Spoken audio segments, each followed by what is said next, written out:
In this unit, you will be learning about the Civil War era and the meaning of sectionalism.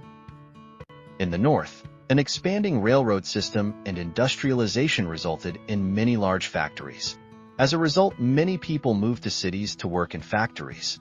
The factories, mills, were successful as long as they had cotton from the South. Some Northerners believed that slavery was wrong.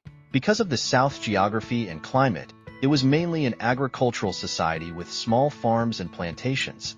The cotton gin increased the value of growing cotton, which created the need for more slaves. Cities in the South were small as a result of most people living on small farms. The U.S. was expanding west. The question of slavery played a large role in that expansion. The Kansas-Nebraska Act was meant as a compromise to the issue of slavery.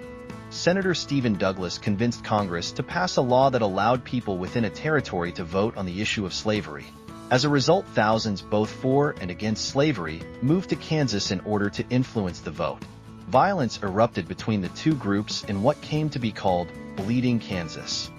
Slavery became an increasingly difficult issue. This was the major debate leading up to Civil War. The Republican Party, who had President Lincoln, was against its spread into new territories. The Fugitive Slave Act was part of the Compromise of 1850. Any runaway slaves and free blacks were at risk of being captured by slave hunters. Let's recap the vocabulary terms we have learned so far. The Kansas-Nebraska Act allowed Kansas settlers to vote whether or not to permit slavery in the territory. Violence erupted. The result was, slavery was prohibited. Fugitive Slave Act, part of the Compromise of 1850. Runaway slaves and free blacks were at risk of being captured by slave hunters. Slavery, major debate leading up to Civil War. Republican Party had President Lincoln, who was against its spread into new territories. Something to keep in mind, the northern states had advanced manufacturing and railroad systems, while the South was less developed due to its reliance on agriculture. There were key players when it came to the Civil War. The northern states, also known as the Union, had Abraham Lincoln as president, and Ulysses S. Grant as general. The southern states were known as the Confederacy once they had seceded. Their president was Jefferson Davis and the general was Robert E. Lee. The North had several advantages during the war. Population, the North had 22 million people while the South had only 6 million people.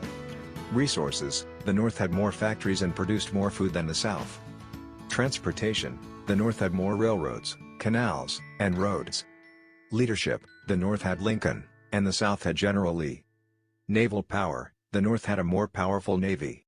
There were two turning point battles. The second occurred in 1863. General Grant captured Vicksburg, which was located on the Mississippi River. With that victory, the Union controlled the Mississippi River, cutting the Confederacy into two parts. In early 1865, the Confederate capital, Richmond, Virginia, was captured and half of Lee's soldiers had deserted. General Lee met and surrendered to General Grant at Appomattox Courthouse, Virginia, officially ending the war. Now let's apply what you learned in this video. Do your best to answer on your own.